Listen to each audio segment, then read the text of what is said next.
Buzzing stocks, जी हाँ, खबरों वाले शेयर जहां पे खबरों को चलते देखने को मिलता है। एक्शन क्या होना चाहिए, आपका रिएक्शन ये बताएंगे अरुण जी, और खबर बताएंगे हम, और क्या उसमें रणनीति होनी चाहिए, आपको बाय करना है सेल करना है, इसका निर्णय लेंगे आप। तो चलिए कार्यक्रम इस सेगमेंट का आगाज़ करते हैं और पहली कंपनी लेकर के आते हैं पेटीएम। जी हाँ, पेटीएम में काफ़ी हलचल है और कल कंपनी के पेटीएम बैंक के जो चेयरमैन हैं उन्होंने, आपको बता दें कि इस्तीफ़ा दे दिया और पेटीएम बैंक के बोर्ड का पुनर्गठन किया जाएगा। और विजय शेखर शर्मा ने पेटीएम बैंक के चेयरमैन पद से इस्तीफ़ा दे दिया है और सेंट्रल बैंक के पूर्व चेयरमैन श्रीनिवास श्रीधर को जो है वो अब बोर्ड में शामिल किए जाएंगे। तो काफ़ी सारे परिवर्तन हो रहे हैं और इसी सब के चलते आज हम देख रहे हैं आधे फीसद के आसपास की मजबूती शुरुआती कारोबारी सत्र में पेटीएम में देखने को मिल रही थी। पेटीएम में सर अब क्या किया जाए, हालांकि अब पेटीएम अब तो 2% ऊपर हो गया। अच्छा, जब हमने खबर बनाई थी तो आधे परसेंट के आसपास की मजबूती थी और अब करीब 2% से ज़्यादा की बढ़त 437 का लेवल देखने को मिल रहा है। क्या भविष्य दिख रहा है सर? बड़ी असमंजस की स्थिति हो गई है। हालांकि जब तक जो लोग निकल गए वो तो निकल गए, लेकिन अभी भी बहुत लोग बॉटम फिशिंग करने की कोशिश कर रहे हैं। बहुत लोगों के पास ऊपर के भाव पर हैं और वो इस बात का इंतज़ार कर रहे हैं कि शायद हमारा भाव आ जाए। आप पेटीएम पे इस समय क्या सलाह देंगे? विपुल जी, बड़ा इंटरेस्टिंग सवाल पूछा है आपने।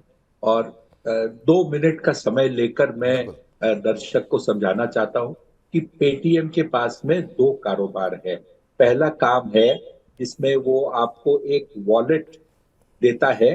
उस वॉलेट से आप कई तरह के पेमेंट्स कर सकते हो, भुगतान कर सकते हो, और आप आपके बैंक अकाउंट को लिंक करके डायरेक्ट काम काज भी कर सकते हो पेमेंट्स करने का। ये जो काम है, इसके ऊपर कहीं पे भी कोई दिन रोक टोक नहीं लगाई गई थी।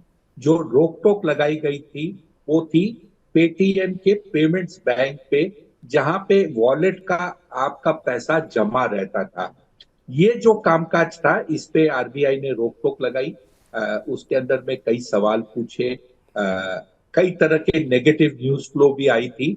और इस चीज के ऊपर में जब आरबीआई ने एक जिसे कहते हैं, उनको बैन किया था नए अकाउंट्स खोलने से और उसको कंटिन्यू रखने के लिए, तब से इस शेयर में काफी बड़ी हलचल हुई है।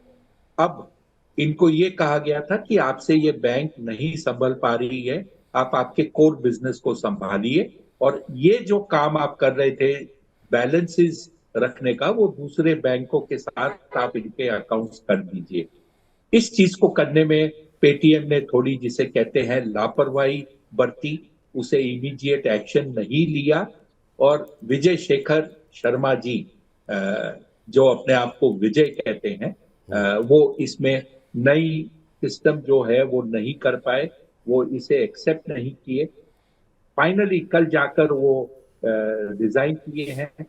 अब ये जो पेटीएम बैंक है, ये अपने आप सुधरने लगेगी, तो ये धंधा भी जो है आने वाले कुछ समय में ठीक हो जाएगा। और जहां तक पेटीएम का काम है, जो उसकी जिंगल आती है, पेटीएम करो, उसमें it is business as usual. तो मुझे लगता है कि जिन्होंने बॉटम फिशिंग करी है, वो अगर थोड़ा सा संभले तो अब यहां से कुछ पैसा भी बनना अवश्य लगता है। ठीक है। और जो लोग सर ऊपर के लेवल में फंसे हुए हैं उन्हें क्या वेट करना चाहिए अभी? सर, ऊपर का डेफिनिशन, परिभाषा मुझे पता नहीं है, क्योंकि ये शेयर तो 2,000 रुपए ऊपर के भाव से आया था। जी जी। अब अगर आप 500, 550, 550 की बात करते हैं, जी। तो वो भाव कुछ समय में आ सकता है। लेकिन अगर आपकी खरीद 1,000 रुपए के आसपास की है, तो उसको आने में तो बहुत समय लगेगा। समय लगेगा। चलिए ठीक है। चलिए, स्पष्टता हो गई, ये अच्छी बात है। चलिए अगली जो है कंपनी जो है स्क्रीन पर लेकर के आते हैं। सेलो वर्ल्ड के ऊपर आज खबर आई है और क्या कुछ खबर है वो जब देखते हैं। यहाँ पर मोतीलाल ओसवाल की तरफ से जो है कहा गया कि अब उन्होंने कंपनी पर कवरेज शुरू कर दी है, बाय रेटिंग दी है और साथ ही साथ 1100 रुपये का लक्ष्य भी रखा है सेलो वर्ल्ड के ऊपर। ये भी आईपीओ हाल फिलहाल में ही आया था और इस पर भी हमने काफ़ी डिटेल में चर्चा की थी। इस समय ऐसे करीब 6 ब्रोकरेज हाउसेज हैं जिन्होंने इस सेलो वर्ल्ड पे बाय की रेटिंग दी हुई है और एक भी ब्रोकरेज हाउसेज ऐसा नहीं है जिसका कि सेल की रेटिंग हो। तो ये तमाम चीज़ें ऐसी हैं जिसकी वजह से हम देख रहे हैं कि आज एक मोमेंटम शेयर के अंदर देखने को मिल रहा है। 4% के आसपास की तेज़ी जो है अभी भी देखने को मिल रही है। 877 का लेवल देखने को मिल रहा है सेलो वर्ल्ड में। सर कई ब्रोकरेज हाउसेस की तरफ से जो कवरेज शुरू हुई है, खासतौर से आज मोतीलाल ओसवाल ने अपनी कवरेज शुरू की है, उसके चलते एक पॉजिटिव मोमेंटम यहाँ पर बनता हुआ दिखाई दे रहा है। आप कैसे देख रहे हैं सेलो वर्ल्ड को सर, और सहमत हैं आप कि यहाँ पर अभी आने वाले समय में क्या 1100 के लक्ष्य आपको दिखाई दे रहे हैं? सर देखिए, जो कंपनी के ऊपर जो प्राइस टारगेट्स है, अलग अलग ब्रोकरेज की अलग अलग लेवल्स आती हैं, जी। और समय जो होता है वो लेवल आने के लिए वो भी अलग अलग होता है। जो मैं जो जिस चीज से मैं सहमत हूं कि कंपनी अच्छी है, कंपनी का प्रदर्शन पॉजिटिव है, ग्रोथ देखने को मिल रहा है, और आने वाले समय में इसका शेयर जो है उसकी कीमत बढ़ेगी। कितने समय में कितना हो जाएगा ये अनुमान लगाना मेरे लिए आज के दिन थोड़ा सा कठिन है, बट 10 से 12% की ग्रोथ कंपनी में अगले 6 से 12 महीने के अंदर प्राइस टारगेट अगर आप लेके चलते हैं तो अवश्य आपको इसमें मिलेगा। सेक्टर अच्छा है, कंज्यूमर इंडस्ट्री का सेक्टर है, और ये भी कंपनी पेन्स बनाती है, जो ये पहले बनाती थी और इसने प्लांट बेचा था एक फ्रेंच कंपनी को। तो ये धंधे में ये वापस पूरे तौर से उतर आई है, और ये एक इसके लिए बड़ा ग्रोथ सेक्टर आने वाले समय में बनेगा। जी। अब ये कंपनी अपनी ग्लास की जो बिजनेस है वो भी नई फैक्ट्री लगा रही है राजस्थान में, जो मेरे ख्याल से अगले 2-3 महीने में प्रारंभ हो जाएगी। तो ये भी एक कंपनी के लिए पॉजिटिव न्यूज फ्लो होगा। चलिए इस बीच अब अगली कंपनी लाते हैं और वो है सिगाची इंडस्ट्रीज़। सिगाची इंडस्ट्रीज़ में भी आज मोमेंटम बनता हुआ दिखाई दे रहा है, और जो खबरें यहाँ पर हैं उसको ज़रा स्क्रीन पर लेकर के आते हैं और उसके बाद से समझने की कोशिश करते हैं कि अभी इस सिगाची इंडस्ट्रीज़ में क्या स्ट्रेटजी यहाँ पर होनी चाहिए। या कंपनी शेयर ज़रा स्क्रीन पर लेकर के आइए। तो सिगाची इंडस्ट्रीज़ पे आपको बता दें, खबर ये है कि यूएई के फूड और फार्मा कारोबार में उतरने के लिए कंपनी ने जेवी की है, और ये जेवी जो कंपनी की सब्सिडरी कंपनी है सगाची मीना फुस्को ने की हुई है, और ये की गई है आई कंसल्ट के नाम से कंपनी है यूएई की, उसके साथ जेवी की गई है। इस जेवी में सिगाची की हिस्सेदारी करीब 75% होगी, और जो दूसरी कंपनी है उसकी हिस्सेदारी 25% होगी। और कंपनी को ये उम्मीद है कि 2029 तक इस जेवी से कंपनी को जो है करीब 5.4 करोड़ रुपए की बिक्री की उम्मीदें यहाँ पर लगाई हैं। आज शेयर में हम देख रहे थे कि जब शुरुआती कारोबारी सत्र में 2% से ज़्यादा की तेज़ी सिगाची के अंदर देखने को मिल रही थी, और अभी अगर हम देखें तो ऊपरी स्तरों से थोड़ा हल्का हुआ है, लेकिन अभी भी करीब करीब 1% ऊपर 90 रुपये 80 पैसे का भाव यहाँ पर देखने को मिल रहा है। सर अगर आप ट्रैक करते हो तो सिगाची इंडस्ट्रीज़ पे आपकी राय जानना चाहेंगे। अब यूएई के कारोबार में खासतौर से फूड और फार्मा के क्षेत्र में वो कंपनी उतरने जा रही है। पिछले 6 महीने में 150% 140% का रिटर्न यहाँ पर देखने को मिला है। तो देखिए, ये कंपनी का जो कारोबार है, ये जो केमिकल, एक तरह का पेपर से, पल्प से कनेक्टेड एक प्रोडक्ट बनाती है जो फूड इंडस्ट्री और फार्मा इंडस्ट्री में यूज होता है। ये उसी चीज का विस्तार यूएई में करना चाहती है, और उसके लिए उसने एक यूएई की कंपनी के साथ में कोलैबोरेशन किया है। अच्छी चीज है इस कंपनी के लिए, लेकिन जो प्राइस रन अप हो चुका है पिछले 3 से 4 महीने में, उसको देखकर ऐसा लगता है कि प्राइस कुछ ज्यादा बढ़ा है, और निवेशक को नया निवेश करते समय थोड़ा सोचना चाहिए कि क्या ये मोमेंटम में ज्यादा बढ़ चुका है या नहीं। वो ये सोच कर निवेश करे तो फायदेमंद रहेंगे। चलिए तो फिलहाल ये राय यहाँ पर निकल करके आ रही है। अगली कंपनी जरा स्क्रीन पर लेकर के आते हैं और देखते हैं वहाँ पर क्या खबर है और खबर का असर क्या देखने को मिल रहा है। आईसीआईसीआई लोम्बार्ड, आज हमने देखा इंश्योरेंस क्षेत्र के अंदर थोड़ी सी मजबूती बनी हुई है, लेकिन यहाँ पे खबर ये है कि जो आईसीआईसीआई बैंक है उसने आईसीआईसीआई लोम्बार्ड में हिस्सेदारी को बढ़ाया है, और ब्लॉक डील के जरिए आईसीआईसीआई बैंक ने 1.4% हिस्सा जो है वो खरीदा है। और आपको बता दें कि भारतीय इंटरप्राइज ने ये हिस्सा बेचा है, और ये ब्लॉक डील के ज़रिए आईसीआईसीआई बैंक ने हिस्सेदारी को बढ़ाया है। पिछले 1 महीने में हमने देखा शेयर के अंदर करीब 15% के आसपास की रैली देखने को मिली है। आज की अगर बात करें तो कि क्या स्थिति देखने को मिल रही है, आज भी शुरुआती कारोबारी सत्र में हम देख रहे थे कि करीब 3% के आसपास की मजबूती थी, अब 4.5% ऊपर कामकाज कर रहा है। 1722 का लेवल यहाँ पर देखने को मिल रहा है। सर आईसीआईसीआई लोम्बार्ड आज अच्छे मोमेंटम में है।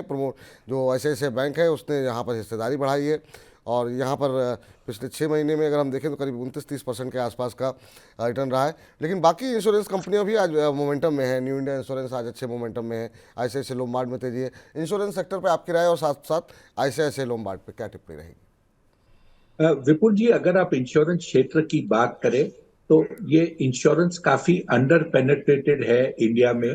और जब से कोविड आकर गया है तब से एक चीज पक्की हो गई है देश में कि आम जनता ये चाहती है कि उसे उसके पास भी कुछ हेल्थ इंश्योरेंस अवश्य हो।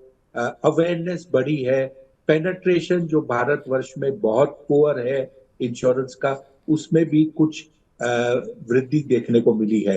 आईसीआईसीआई भी प्रूडेंट ये आईसीआईसीआई लोम्बार्ड भी एक ऐसी कंपनी है जिसमें ये अपने को एक वृद्धि देखने को मिल रही है। और ये जो आज ब्लॉक डील हुई है, ये दो इंस्टीट्यूशनल इन्वेस्टर के बीच में हुई है। ये अलग बात है कि उसमें से खरीदार जो है वो कंपनी का प्रमोटर है। तो ये एक अच्छी चीज है। कंसोलिडेशन इस क्षेत्र में काफी हो रहा है और इंश्योरेंस में ग्रोथ जो है अच्छे देखने को मिल रही है। अगर आप देखें एलआईसी की भी अगर आप बात करें तो काफी निराशाजनक प्रदर्शन रहा था लिस्टिंग के बाद में, और वो शेयर भी आज अच्छा खासा बढ़कर देखते देखते इश्यू प्राइस के ऊपर और अब कंफर्टेबली ऊपर ट्रेड कर रहा है। ये राय फिलहाल निकल करके आ रही है। और इस बीच चलिए अगली कंपनी लेकर के आते हैं और इस माई ट्रिप पे जरा नजर डालते हैं कि वहाँ पर क्या खबर निकल करके आई है और क्यों आखिर में ये शेयर बढ़ता हुआ दिखाई दे रहा है। कंपनी के शेयर में आपको बता दें कि आज एक बड़ी ब्लॉक डील देखने को मिली है। और ये जो ब्लॉक डील हुई है ये किस भाव पे हुई है वो आपको दिखाते हैं। असल में यहाँ पर मिनर्वा वेंचर्स फंड ने कंपनी के शेयर में करीब 0.5% हिस्सेदारी जो है वो यहाँ पर खरीदी है। और ये जो हिस्सा खरीदा गया है ये खरीदा गया है 43.87 करोड़ रुपए में। कंपनी के 90 लाख शेयर जो है वो खरीदे हैं मिनर्वा ने। और 48.75 रुपये प्रति शेयर के भाव पर ये डील होती हुई दिखाई दी है। और इसी के चलते आज हम देख रहे थे कि इजी ट्रिप में जो है एक अच्छा मोमेंटम बनता हुआ दिखाई दे रहा था। करीब 3% से ज़्यादा की तेज़ी शुरुआती कारोबारी सत्र में थी, लेकिन अब ऊपरी स्तरों से हल्का हुआ है शेयर, लेकिन 2% की तेज़ी अभी भी है। 49 रुपये के आसपास का भाव यहाँ पर देखने को मिल रहा है। सर, इजी ट्रिप प्लानर कैसे देख रहे हैं आप, और क्या रणनीति यहाँ पर होनी चाहिए? थोड़ी सी अंडर परफॉर्मेंस रही है जिस हिसाब से G20 गया और तमाम चीज़ें हुई, जितना की उम्मीदें थी इजी ट्रिप से उस तरीके से डिलीवरी देखने को नहीं मिली सर। सही कह रहे हैं आप विपुल जी, लेकिन एक चीज ध्यान में रखिए, ये कंपनी जो कहते हैं सुर्खियों में हमेशा रही है पिछले 2-3 महीने में। पहले लक्षद्वीप को लेकर लक्षद्वीप और मालदीव्स को लेकर जो चर्चा हुई थी उसके अंदर में ये कंपनी ने सबसे पहले एक निर्णय लिया कि वो अब मालदीव्स के टूर प्रोग्राम नहीं बेचेगा, लक्षद्वीप को प्रमोट करेगा। फिर इसने अयोध्या में एक होटल में निवेश करने की इच्छा जाहिर की और उसके लिए एक जॉइंट वेंचर बना रही थी। अब इसमें ये एक तरह का ब्लॉक डील हुआ है। तो ये कंपनी अच्छी खासी सुर्खियां में रही है, कुछ न कुछ इसमें होता रहता है। शॉर्ट टर्म में इसमें थोड़ा सा जो कहते हैं इंटरेस्ट नहीं आया है, लेकिन कंपनी में वॉल्यूम और वोलेटिलिटी दोनों अच्छी खासी रही है।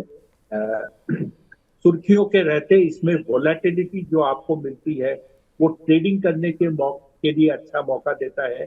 तो अगर आप इसमें निवेश करते हो, आपको जब पैसे प्राइस टारगेट अचीव हो जाए तो मुनाफा बुक कीजिए, फिर नए एंट्री लेवल को खोजिए। उस तरीके से आप ज्यादा पैसा बना पाओगे। जी, चलिए आगे बढ़ते हैं और अगली कंपनी लेकर के आते हैं, और ये भी हॉस्पिटैलिटी इंडस्ट्री से जुड़ी हुई है। लेमन ट्री का शेयर जरा लेकर के आइए। लेमन ट्री पे क्या कुछ खबरें हैं? लेमन ट्री पे खबर ये है कि आंध्र प्रदेश और राजस्थान में प्रॉपर्टी खरीदने के लिए कंपनी ने करार किया है। आपको बता दें कि दोनों जगहों पे दोनों होटल जो है वो FY26 तक खुलने की भी कंपनी को उम्मीद है। इसके अलावा शंखवासगढ़ के होटल में 51 कमरे होंगे, ये जो कि राजस्थान की प्रॉपर्टी होगी। इसके अलावा विजयवाड़ा जो कि आंध्रा में प्रॉपर्टी ली जा रही है, वहाँ के होटल में 44 कमरे रखे जाएंगे। कंपनी के शेयर में आज हम देख रहे हैं कि नए होटल एक्सपेंशन प्लान की वजह से करीब आधे % के आसपास की तेज़ी जो है वो देखने को मिल रही थी। अभी अगर देखें तो अभी भी वही करीब आधे पौने % की मजबूती जो है देखने को मिल रही है। लेमन ट्री में 141 142 का लेवल देखने को मिल रहा है। सर, लेमन ट्री पे क्या राय रहेगी सर? क्या यहाँ पर अभी निवेश करना चाहिए इस क्षेत्र के अंदर? विपुल जी, ये क्षेत्र जो है हॉस्पिटैलिटी काफी दिलचस्प रहा है। अगर आप देखें तो हाल ही में लगभग आप समझिए 2-2.5 महीने में हॉस्पिटैलिटी की 3 कंपनियां शेयर बाजार में आ चुकी है। 2 उसमें से लिस्टेड है, एक सामी होटल, एक पार्क होटल। और कल जो है एक कंपनी लिस्ट होगी, वो है आपकी जूनिपर होटल। तो जैसे कहते हैं कि कोविड के बाद में एक रिवेंज ट्रैवल देखने को मिला था इंडिया में, और जो होटलों के जो टैरिफ्स होते हैं उसमें एक बहुत बड़ी वृद्धि देखने को मिली है। उसके बावजूद होटल अवेलेबिलिटी काफी कम हो चुकी है और डिमांड बहुत ज्यादा है। इसके चलते हॉस्पिटैलिटी क्षेत्र की सभी कंपनियों में एक अच्छी खासी ग्रोथ मिली है। लेमन ट्री भी एक ऐसा शेयर है जो मैंने रेकमेंड किया था कुछ समय पहले, और प्राइस टारगेट को अचीव करके वो कॉल क्लोज आउट हो गया था। मेरे ख्याल से इस कंपनी में आगे जाकर भविष्य अच्छा है। एंट्री लेवल आपको अक्सर मिलते रहते हैं ये शेयर में। और जैसे 3 दिन पहले बाजार में खराब स्थिति थी, बाजार में एक अच्छा खासा करेक्शन था। ऐसा दिन होता है जब आपके चुनिंदा शेयर जो आपने छांट के रखे हैं उसमें निवेश किया जाए। जी, चलिए, इस बीच काफ़ी सारे शेयरों पे बातचीत हो गई बजिंग में, तो बजिंग स्टॉक्स में फिलहाल इतना ही।